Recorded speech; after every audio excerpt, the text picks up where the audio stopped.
झारखंड के बागमरा गांव में शिवनारायण अपने छोटे से परिवार के साथ रहता था। एक मिट्टी का घर, थोड़ा सा खेत और दिल में ढेर सारा सपना। उम्र ढल रही थी, लेकिन मेहनत अब भी जवान थी। दिन भर खेत में काम करना, शाम को बैल को चारा देना और फिर अपने पुराने रेडियो से आकाशवाणी सुनते हुए चुपचाप तंबाकू मलना, यही थी उसकी दुनिया। उसकी पत्नी जानकी सीधी सादी पर दिल की बेहद मजबूत। दोनों ने जीवन की सबसे बड़ी उम्मीद अपने बेटे राजेश में बांध रखी थी। उन्होंने खेत बेचकर, गहने गिरवी रखकर, मजदूरी करके उसे पढ़ाया था। सपना था कि बेटा पढ़ लिख कर बड़ा आदमी बनेगा, एक दिन शहर में नाम करेगा। राजेश ने भी माँ बाप की मेहनत को समझा, पढ़ाई में जी जान लगा दी। फिर जैसे ही बीटेक पूरा हुआ, उसे रांची में एक अच्छी नौकरी मिल गई। पहली बार जब उसने तनख्वाह घर भेजी तो जानकी ने खुशी से पैसे को माथे से लगाकर मंदिर में चढ़ा दिया। शिवनारायण ने उस दिन पहली बार खुद के लिए एक जोड़ी चप्पल खरीदी। राजेश अब पूरी तरह शहरी हो चुका था। वहां ऑफिस में ही उसकी मुलाकात मीनाक्षी से हुई। पढ़ी लिखी, तेज और खुले विचारों वाली लड़की। दोनों की दोस्ती प्यार में बदली और फिर एक दिन राजेश ने घर फोन किया। पापा, एक बात बतानी है, मैंने शादी कर ली है मीनाक्षी से। हम दोनों साथ काम करते हैं, बहुत अच्छी लड़की है। जानकी थोड़ी चुप रही, फिर बोली, बेटा तू खुश है ना? तो हम भी खुश हैं। शिवनारायण ने गहरी सांस ली। जैसी तेरी मर्जी बेटा, बस इतना ध्यान रखना, बहू को कभी पराया मत लगने देना। कुछ महीने बाद दशहरा आया। जानकी ने पुआ पकवान बनाए, लक्ष्मी ने घर में रंगोली सजाई। गांव में सबको खबर थी कि राजेश अपनी नई पत्नी के साथ आ रहा है। स्टेशन से जब दोनों गांव पहुंचे तो जानकी के आंसुओं ने बरसों का इंतजार धो डाला। लक्ष्मी दौड़कर भाई से लिपट गई, पर मीनाक्षी को यह सब बहुत अजीब लगा। स्टेशन से घर तक आते आते वह कई बार नाक सिकोड़ चुकी थी। गांव की धूल, गायों की महक, मिट्टी की सौंधी खुशबू, सब कुछ उसके लिए असुविधा था। जैसे ही उसने घर में कदम रखा, बोली, राजेश, यहाँ तो टॉयलेट भी नहीं है और ये बदबू कहाँ से आ रही है? जानकी ने मुस्कुराते हुए कहा, बिटिया, गांव में कुछ तकलीफें तो होती हैं, पर यहाँ दिल के रिश्ते बहुत मजबूत होते हैं। मीनाक्षी बस चुप रही। अगले 2 दिन वह या तो फोन पर व्यस्त रही या कमरे में बंद। फिर तीसरे दिन उसने राजेश से कहा, अब चलो वापस, मुझसे ये सब नहीं होगा। तुम तो यहीं के हो, पर मैं नहीं रह सकती यहाँ। राजेश ने एक बहाना बनाया और दोनों शहर लौट गए। शिवनारायण की बेबसी। जाते जाते शिवनारायण ने बेटे से कहा, बेटा छत से पानी टपकता है, तू थोड़ा पैसा भेज देना, अगले महीने से ठंड भी शुरू हो जाएगी। राजेश बोला, हाँ पापा, देखता हूँ। पर वो देखना कभी पूरा नहीं हुआ। महीनों बीत गए, ना कोई पैसा आया, ना कोई फोन।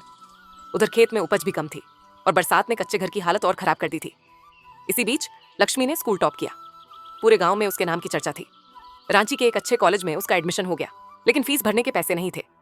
शिवनारायण ने फिर बेटे को फोन किया, राजेश, लक्ष्मी का एडमिशन हुआ है, पर हमारे पास फीस भरने के पैसे नहीं है, मदद कर दे बेटा। राजेश कुछ पल चुप रहा, फिर बोला, पापा, मीनाक्षी की नौकरी चली गई है, अभी हालात थोड़े टाइट हैं, बाद में बात करता हूँ। जानकी ने उस रात कुछ नहीं कहा, बस छत के नीचे अंधेरे में बैठी रही, आंसू पोंछती रही। अगले दिन शिवनारायण ने अपना एकमात्र खेत हरिचरण चौधरी के पास गिरवी रख दिया, बेटी के भविष्य के लिए। 3 साल बीते। लक्ष्मी अब अफसर बन चुकी थी। ऑफिस में साड़ी पहनकर जब वो पहली बार गांव लौटी तो सबकी आंखें चमक उठी। गांव के बच्चों को वो पढ़ाने लगी, महिलाओं को आत्मनिर्भर बनने की सलाह देने लगी। बागमारा में उसका नाम था अफसर लक्ष्मी। इधर शहर में राजेश की नौकरी चली गई, मीनाक्षी को भी कोई नौकरी नहीं मिली। खर्चे बढ़ते गए, घर का किराया, बिजली बिल, दवाइयां, सब कुछ बोझ बन गया।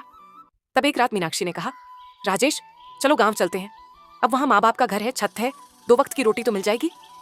अब गांव लौटना उनके लिए मजबूरी थी। आज जब वे लौटे तो शिवनारायण खाट पर बैठे थे। उन्हें देखकर उठे नहीं, बस बोले, आ गए, अच्छा किया। जानकी ने चुपचाप खाना परोसा, बिना कोई सवाल किए। मीनाक्षी अब शांत थी। जो कभी गांव को कोसती थी, वही अब रसोई में काम करती थी, जानकी के साथ खेत में जाती थी। राजेश खेत की मेड़ पर बैठा रहता और अक्सर पिता से नजरें चुराता। एक दिन उसने पूछा, पापा, क्या कुछ काम है खेत में? शिवनारायण ने उसकी ओर देखा, मुस्कुराए, अब तू पूछ रहा है तो बहुत काम है बेटा, खेत कभी किसी से मुंह नहीं फेरता। राजेश अब गांव में जैविक खेती के बारे में पढ़ने लगा। पुराने बीज, प्राकृतिक खाद और गांव की मंडी से सीधा जुड़ाव, ये सब उसकी नई योजना थी। गांव में मेला लगा था। लक्ष्मी भी छुट्टी में घर आई थी। रंग बिरंगी चूड़ियां, फेरी वालों की आवाजें, ढोल की थाप, पूरे गांव में रौनक थी। वहीं बबलू चौधरी की नजर लक्ष्मी पर पड़ी। वह पहली बार किसी लड़की से प्रभावित हुआ था और सीधे अपने पिता हरिचरण से कहा, बाबा, मैं लक्ष्मी से शादी करना चाहता हूं। हरिचरण ने पहले झिझक के साथ शिवनारायण से बात की, पर इस बार शिवनारायण झुका नहीं। चौधरी साहब, हम गरीब सही, लेकिन अब हमारी बेटी किसी से कम नहीं, हरिचरण बोले। और हमें भी अब दहेज नहीं चाहिए, बस एक समझदार, संस्कारी बहू चाहिए। आपकी बेटी वैसी ही है। लक्ष्मी की शादी धूमधाम से हुई। पूरे गांव में बारात निकली।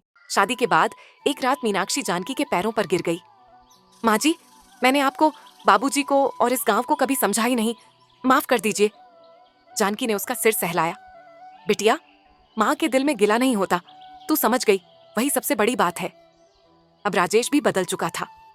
सुबह सुबह उठकर खेत जाता, गांव के युवाओं को साथ लेकर जैविक खेती सिखाता। आज बागमारा के लोग राजेश से जैविक खेती के गुर सीखते हैं। मीनाक्षी गांव की लड़कियों को कंप्यूटर और अंग्रेजी पढ़ाती है। लक्ष्मी ससुराल में खुश है और सास ससुर को अपने माता पिता की तरह मानती है। शिवनारायण अपनी खाट पर बैठकर नीम की छांव में चाय पीते हैं और रेडियो पर पुराने गीत सुनते हुए मुस्कुराते हैं। उनकी आंखों में संतोष है। बेटे ने रास्ता ढूंढ लिया, बहू ने घर को अपना लिया और बेटी ने दुनिया को दिखा दिया कि मेहनत और हौसले से क्या कुछ हासिल किया जा सकता है। दोस्तों, ऐसी ही और भी मजेदार हिंदी कहानियां हमारे इस चैनल पर आती रहेंगी। उन्हें सबसे पहले देखने के लिए वीडियो को लाइक करके चैनल को सब्सक्राइब कर लें। धन्यवाद।